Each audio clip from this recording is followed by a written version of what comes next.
Hello everyone. Today we are going to see how to use multi-threading in C# and call different functions.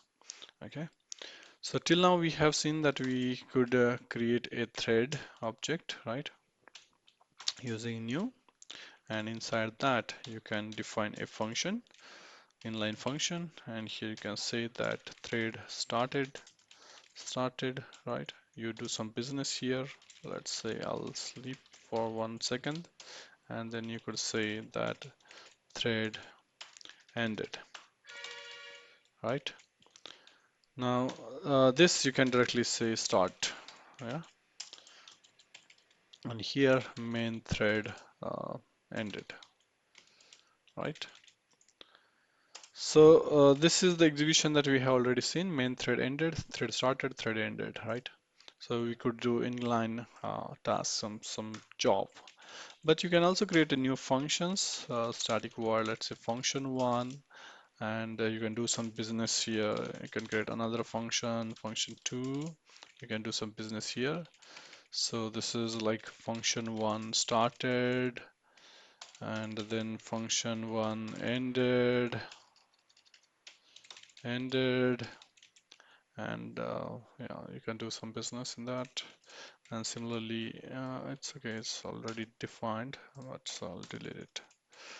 Yeah, so two started, two ended, and so on.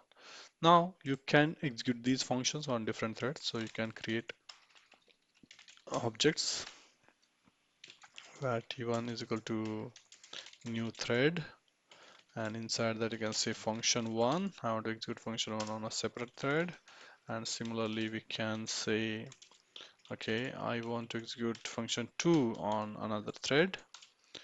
Yeah, and here you can say t1 dot start, t1 dot stop, sorry, t2 dot start.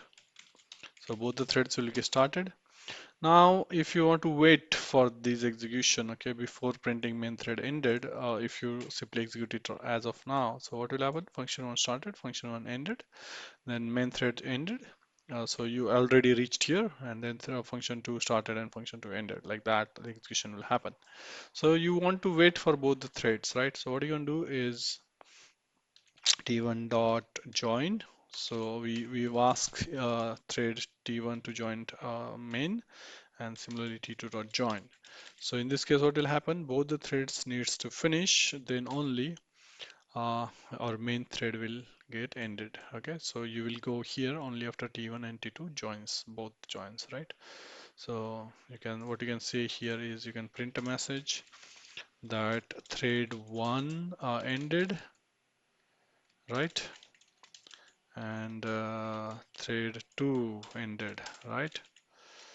So when you run this, you can say that thread 2 ended and here thread 1 ended, right? And yes, so that's pretty much it. So even if you start this T2 before, it's going to do this function to started ended, function 1 started ended, thread 1 ended, and then thread 2 ended, right? So it must finish both the threads. So join means this thread should execute and join the main thread. Till then I will be like blocking here. Okay. Thank you very much. This is a simple concept explaining how to run different functions on a thread and how to wait for a thread to finish.